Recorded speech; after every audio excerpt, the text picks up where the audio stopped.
Remember when you were a kid, you were constantly asked, what do you want to be when you grow up? What kind of life do you want to live? What are your dreams? These questions teased our imagination. We could see ourselves as doctors, athletes, rock stars, Jedi.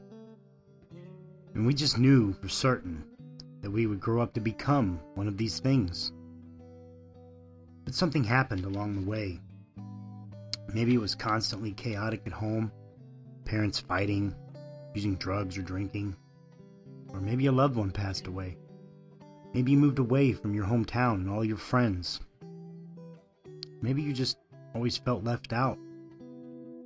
Something or some things happened that impacted us in such a way that we began to lose that creative spark. We felt empty. We felt that need to be accepted or included. We as humans are creatures of love and connection, but we are also creatures of habit and impulse. So if we don't have that love or healthy connections, we tend to start looking for other external ways to fill the void or to feel okay. Things like drugs, alcohol, sex, pornography, gambling, or even video games or food. Anything to take our minds off how we truly feel, escaping the here and now. And we became obsessed with these things. We became obsessed to a point that without these things, we began to feel more empty. Our lives started to become unmanageable. We became self-destructive. And we became so volatile that we began to just give up on everything. Our job, our family, our friends. And yet, what we failed to realize was it all started when we gave up on ourselves. Feeling empty. Maybe we thought that it just started as partying with friends, having a good time. Or that we just enjoyed doing these things. But what was it that kept us doing these things in order to escape? There was something missing. Something important.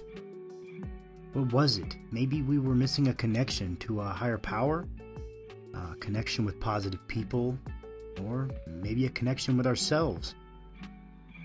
Or maybe we lacked a vision of purpose or direction in life. Or maybe it was all the above. And eventually we came to a point in our lives where we wanted out.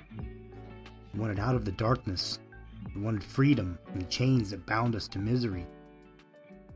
And so we made a conscious decision that we would do whatever it takes from this point on to break free. We began searching for a way out. We started fighting against our urges to indulge in any of the various things that we obsessed over, the things that kept us sick. We began to do things differently. We began to pray. We sought out suggestions and ideas from those who had admittedly suffered the same torment that we had endured all those years. Those who had found a way out. And through practice of action upon these suggestions, fervent prayer, and the undying willingness to change, we began to grow. We began to feel alive again. Which, don't get me wrong, feeling alive still comes with pain. But that's life. It's just that now we choose to work through it. We don't mask it or try to numb it. We do our best to channel and process it in a healthy way. Maybe we keep a journal or exercise. Maybe we go out and explore nature or socialize. Maybe we engage in a passion that we once let go of, or find a new one. What if we pursued one of those dreams we had as a kid? Now, wouldn't that be something? Or hey, why not do all of these things? You can do that now. You're free. The chains have been broken. No more sitting around feeling sorry for yourself or wondering how you're going to make it through another day. The obsession has been lifted. You have choices now. And right now, in this moment, right here, is all we have. You know, now there is no yesterday, no tomorrow. Only this moment, here and now.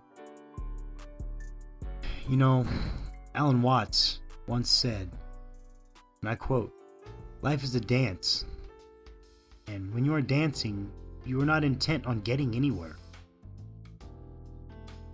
And he also said that when we dance, the journey itself is the point.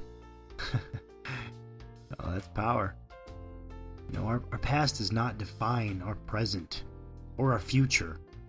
You know, if there is one, there is a future, you know. So, you know, I encourage you, join the dance. Join the dance called life. You're already on stage. And while you're at it, you might as well dance like no one's looking. Because you never know when that curtain might close. Live life to the fullest.